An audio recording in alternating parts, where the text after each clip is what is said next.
it is time to introduce our first presenter of the evening.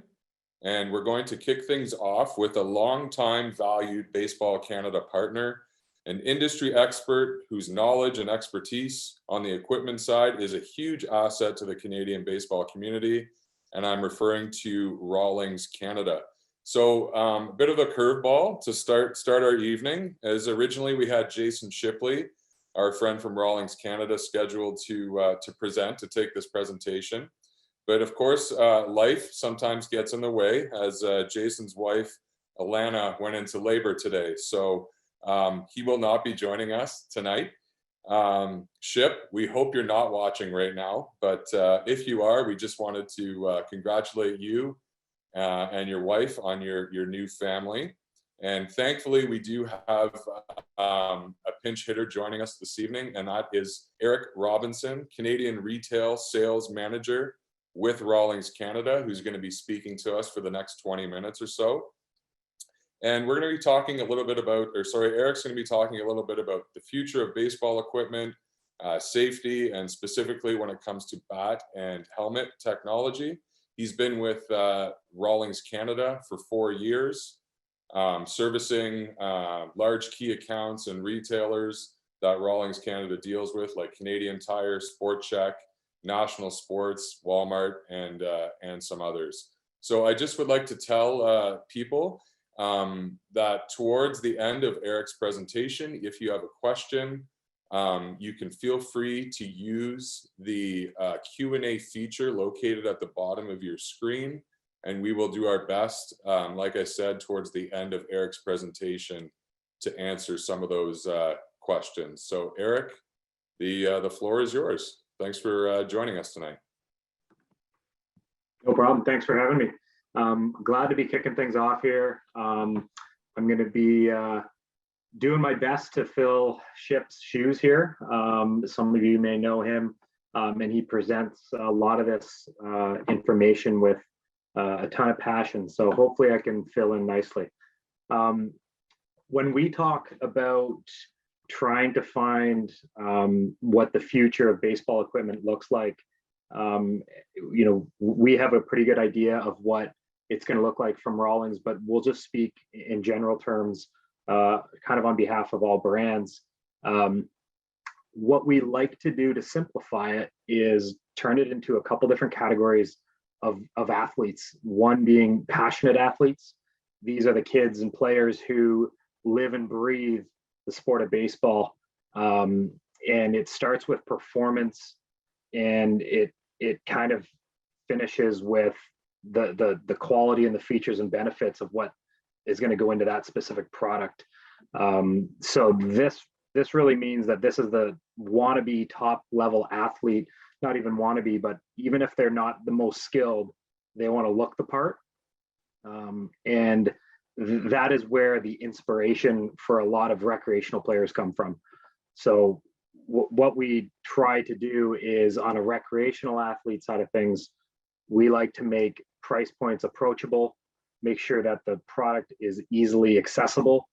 Their features and benefits are easy to understand, and cosmetically are not extremely flashy. So we tailor these products to two different athletes, and there's a lot of different categorization in between these two, but this is sometimes oversimplifying it. But it's important to know because they can shop at different places. So the passionate athletes tend to lean towards these specialty shops, sometimes online retailers that specialize in baseball, or sometimes they like to believe, I know a guy, that's where I get my gear. And the recreational athletes can shop at big box retailers, online at Amazon. Sometimes they'll venture into specialty shops because that's where teammates or friends shop. So it's important to know where we're sending our athletes. You can go to the next slide. We like to know who we're serving in terms of what they're looking for. The passionate athletes want everything to do with high performance. They want it to be lighter, faster. They want to be as flashy as possible in many cases. In quality, they want the newest, latest, and greatest. And that's what we try to remember when we're building these products. They want to maximize performance and push the boundary up against what the league rules and regulations are letting them play with. So it's important to clearly define to those passionate athletes what the maximum level of performance in, say, a bat looks like. And on the recreational athlete, a lot of times they are starting with their price points. They want it to be budget friendly. A lot of times mom, dad, or guardian is doing the shopping for this athlete, and they just want it to be ready to go. A lot of times with a glove, break-in ready is important. Features and benefits, again, need to be simple to understand. And generally, these players or these parents don't always know what they're looking for. So we need to help them make the buying process easier. So education is key when it comes to in-store and on-product descriptions. And that's something we try to keep in mind when designing this product. So what does the passionate athlete look like? These athletes are, first and foremost, they want to be following the latest trends and crazes in the baseball world. A lot of young players now are relying on what trends they see on Instagram, social media sites and follows like What Pros Wear, Raised by Baseball, Baseball Bat Bros. They like to see these reviews online in order to help determine what they want to swing on field or what they want to play with. Things like demo days are very important. A lot of times they want to get their hands on products before they buy, or see them on field, swing them, see what other teammates are using. So that's very important to this passionate athlete. And they always want to make sure that they're using the highest performing level of bat in most cases that their league will allow them to swing.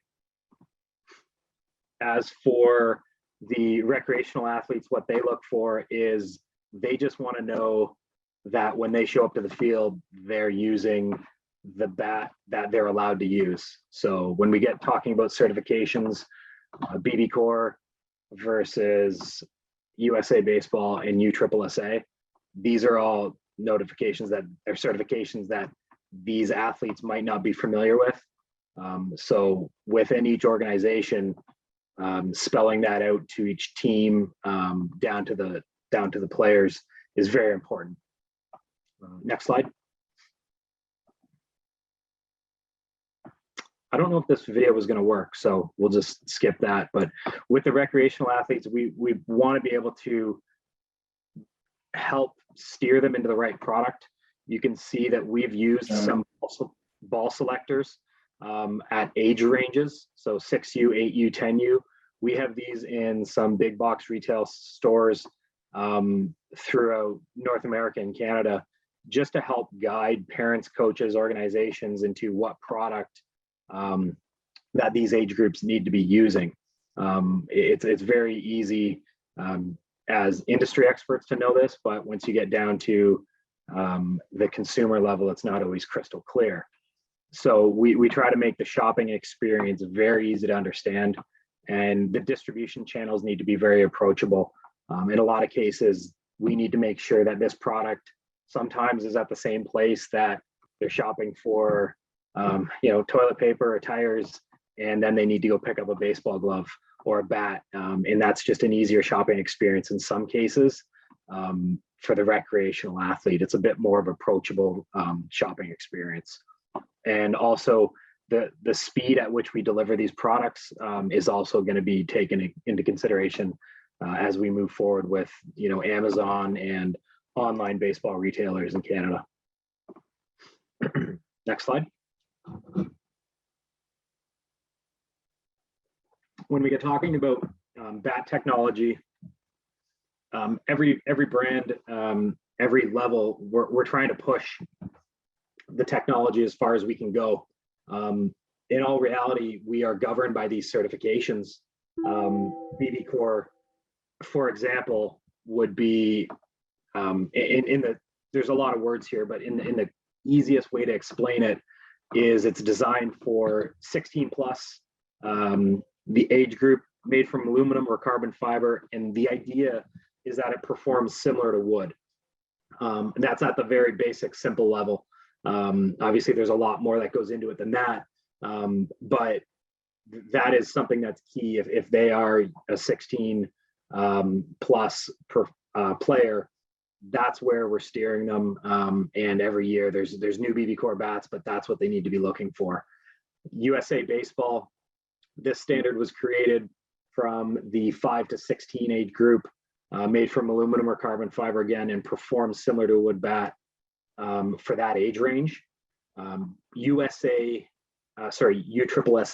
is same age and material, allowing bigger barrels, and this is where player performance is going to be maximized within the safety regulations. So depends on league and I guess territory regulations on what's allowed, but it's very important when we get talking about bat certifications to make sure that this is clearly communicated at every organization level to help teams and shoppers and retailers help service those local leagues.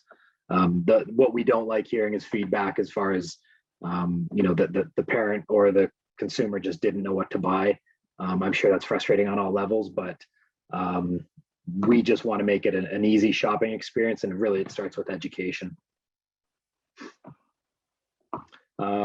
Next slide, I think we talk about fitting.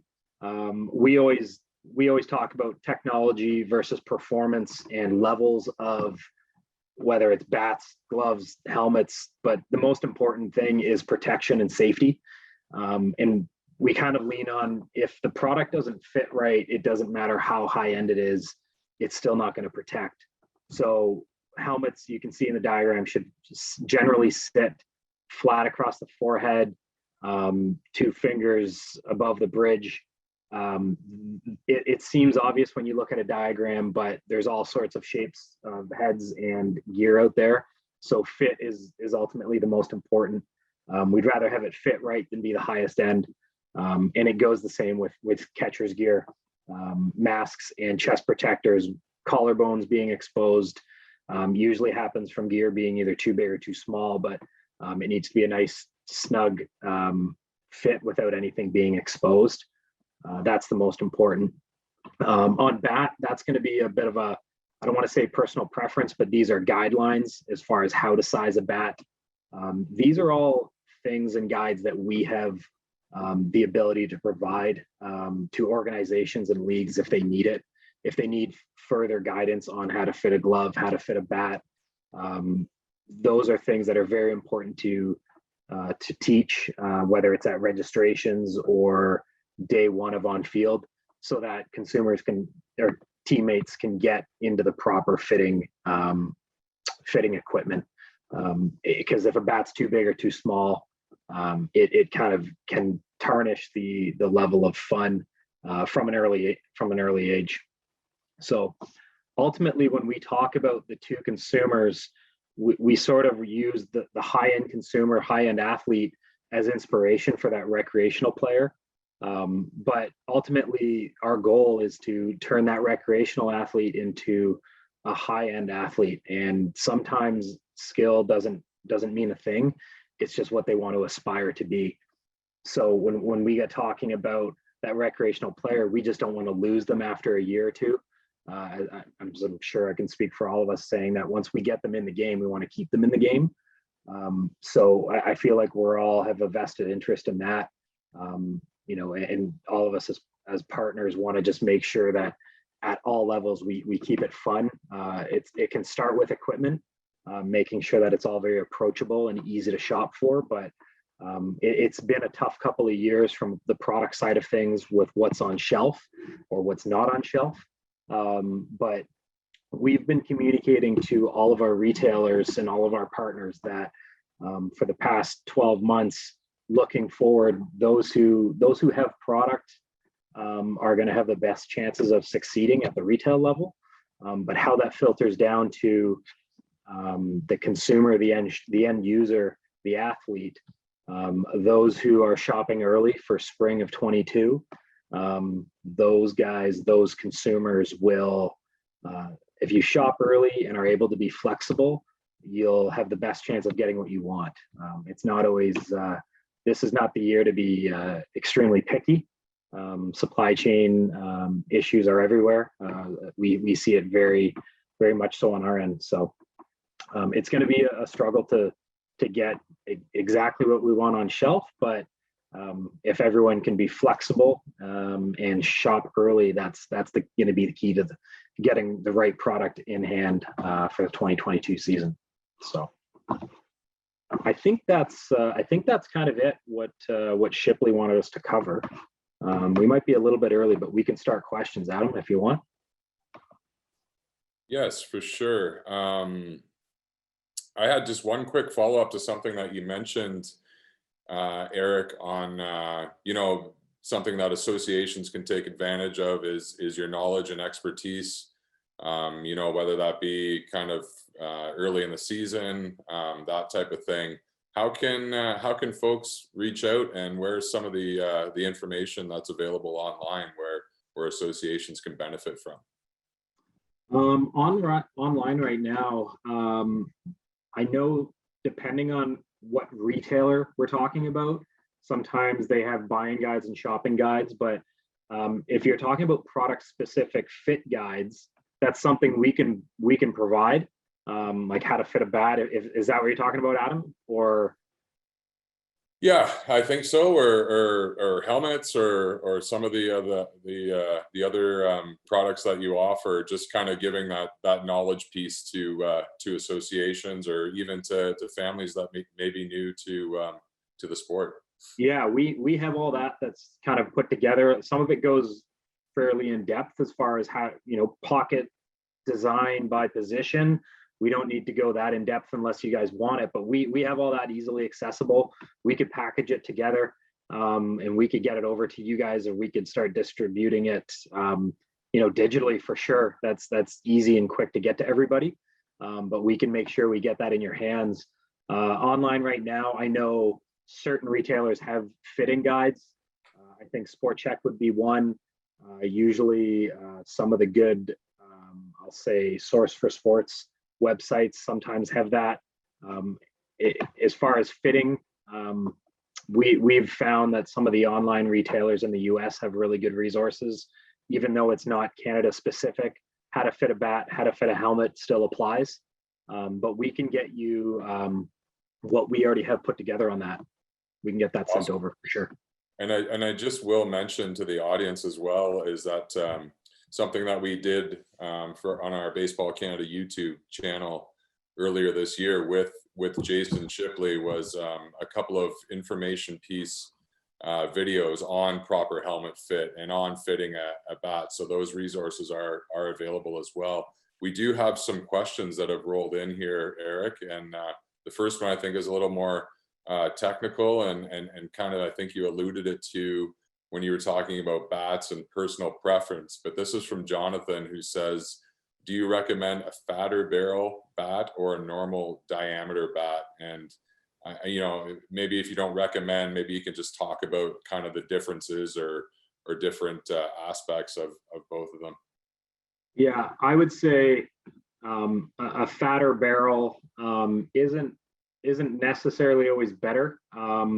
A longer barrel or longer sweet spot is almost more important than a larger diameter. So you can have certain bats, and a lot of times it's important to get the length of the bat right. But if you make the bat longer, then in essence, you'll get a larger sweet spot is the thought.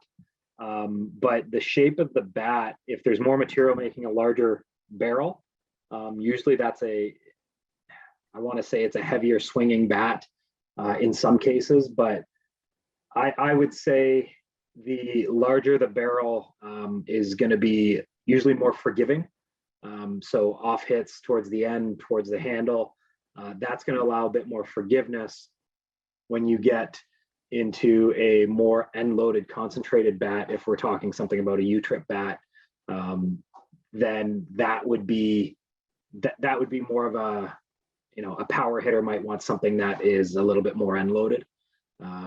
But bigger barrel sometimes will slow the bat down. A smaller barrel, if you're thinking about getting the bat speed up, a bigger barrel can actually, slow it down. But a lot of time, barrel size is thought about a little bit too much, when it should be about proper length and drop weight and how the swing weight of the bat actually is. So it's really about sizing it right and what feels right for that specific player.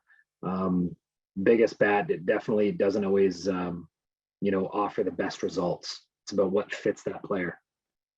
And maybe one question here for some of our younger players, and this is from Sebastian, on what tips you might have for what bat weight to choose for kids, and just I'll add to that, what kind of signs would you be looking for on maybe it's time to increase the weight of the bat for a young player? Yeah, I would say if the first telltale sign is if they're not catching up the ball, if they're not catching up to the pitching, live pitching, because batting practice is one thing that is you can get really used to, catching up with a pitching machine or BP. But once you really get into live pitching, if they're behind on everything, go to if they're in a drop 10, maybe you're looking at a drop 11 or drop 12, if that's the case. Choking up is a common thing, but you might just be better off in a lighter bat, a shorter bat, in order to get around on it. So that would be a sign, is if they can't get it through the zone on just your regular fastball, that would be when you want to look at a shorter or lighter bat, and definitely not an end load power bat. We're talking about, kids that are stepping up into maybe an age range for their first year, and it's the first time swinging that level of bat. Then they probably would just want to try with the lightest bat possible as far as swing weight. Awesome. Great, Eric. I think it's time for us right now to move on. So again, we just wanted to thank you so much for kind of pinch hitting at the last moment here, and coming in for Jason, and giving our audience kind of a look into some of the equipment needs that they'll be looking towards now and in the next couple of months, because the season, although it finished in many ways, it's not too far off when it comes to the equipment needs for associations and players and teams. So again, Eric, thank you very much for joining us today, and we wish you all the best, and we'll see you around the baseball field sometime. Sounds good. My pleasure, guys. Thanks.